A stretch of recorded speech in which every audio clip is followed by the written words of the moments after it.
In 2026, Cuba's president did something no Cuban leader has done in 60 years. He invited American companies to come and invest in Cuba. The man whose government has spent 6 decades calling America the enemy was now begging for American money. What got him there? That is what this video is about. Every fact in this video is sourced from official data. The IMF, the UN, Cuba's own government statistics. This is not opinion. This is what is actually happening right now. To understand the collapse, you need to understand what Cuba once was. In 1958, before the revolution, Cuba had one of the highest standards of living in Latin America. Cubans consumed nearly 2,700 calories per day, one of the highest in the Americas. Sugar production made Cuba a global economic force. Tourism made Havana the jewel of the Caribbean. Then came 1959. Fidel Castro's revolution changed everything. For decades, Cuba survived on Soviet money. Billions in subsidies kept the lights on and the shelves stocked. Then in 1991, the Soviet Union collapsed. Cuba nearly died with it. GDP shrank by half in the 1990s. Cubans called it the special period. They burned furniture for fuel. They ate whatever they could find. But Cuba survived. Barely. What happened next was supposed to be a recovery. Instead, it became something far worse. Since 2019, Cuba's economy has shrunk by 23%. Not in one crash. Slowly, relentlessly, permanently. In 2025, the economy fell another 5%. In 2026, the IMF forecasts a further 7.2% contraction. That is not a recession. That is a depression. Cuba's GDP per capita in 2025 was just $1,082. The Latin American regional average? $10,212. Cuba earns 1/10 of what its neighbors earn. Tourism peaked at 7 million visitors in 2018. By 2025, just 9 million. In February 2026, only 249 Russian tourists and 511 Canadians visited the entire country. In 1 month. The entire country. Sugar production collapsed from 8 million tons in 1989 to just 200,000 tons in 2025. That is a 97% collapse in 35 years. But nothing tells Cuba's story like what happened to its electricity. This is where it gets dark. Cuba's power grid is collapsing. Blackouts now last 18 hours a day in some parts of the country.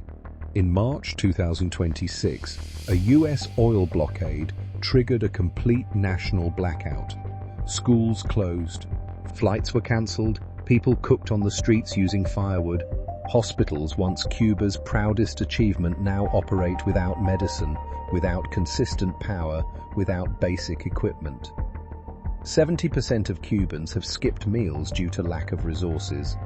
Only 15% of Cubans can consistently eat 3 meals a day. In 2025, the UN World Food Programme was feeding 5 million Cubans directly.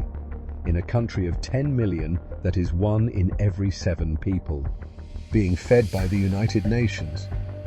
And this is where the crisis becomes truly irreversible. Pay attention to these numbers. Between 2019 and 2024, Cuba's population declined by 1.4 million people. Let that sink in. A country of 10 million lost 1.4 million people in 5 years. Over 860,000 arrived in the United States alone. More went to Spain, to Mexico, to Brazil, to anywhere that wasn't Cuba. Of the million who left between 2022 and 2023, 800,000 were aged 15 to 59. The doctors, the engineers, the teachers, the farmers. The people Cuba needs most to rebuild are the ones walking out the door, and they are not coming back. In 2024, Cuba recorded its lowest birth rate in 65 years. just 71,358 births against 128,098 deaths.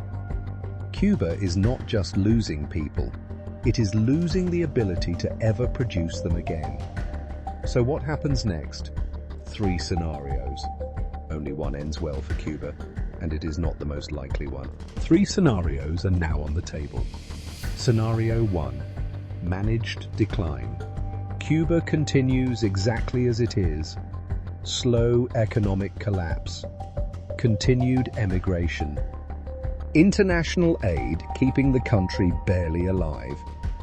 This is the most likely outcome, and the most dangerous long-term. Scenario 2. Regime change. 89% of Cubans now view the government's management negatively. Protests erupted in 2021, again in 2024. Both were crushed immediately. But pressure is building.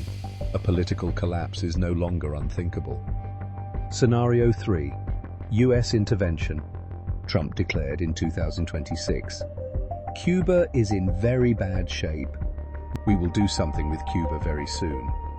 Cuba's own President Diaz-Canel has now invited American companies to invest on the island. A statement completely unthinkable from any Cuban leader 5 years ago.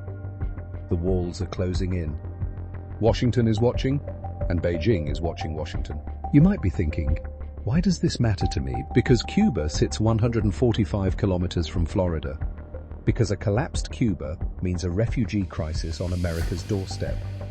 Because a power vacuum in Cuba is an opportunity that China and Russia are already calculating. This is not just Cuba's problem. This is the Western world's next crisis. A country that once stood as a symbol of resistance is now a warning the world is choosing to ignore. What happens in Cuba in the next 12 months will shape the Caribbean for the next 50 years. Comment Cuba below. Tell us which scenario you think happens next. Subscribe to World Tech Pulse. We will be watching this daily.